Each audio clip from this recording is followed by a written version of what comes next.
سلامونه. آیا ته هم غواړې چې په ژوند کې پرمختګ وکړې او بریا ترلاسه کړې؟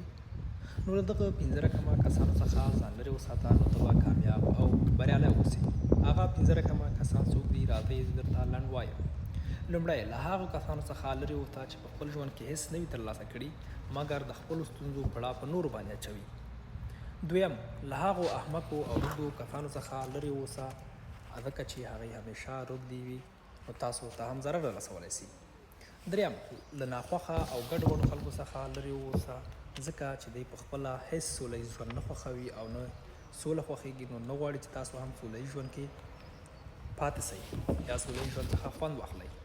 څلورم، له خپلو دښمنانو څخه لرې واوسه هغه ځکه چې ستا دښمنان له هر څه څخه کار اخلي چې تا مات کړي.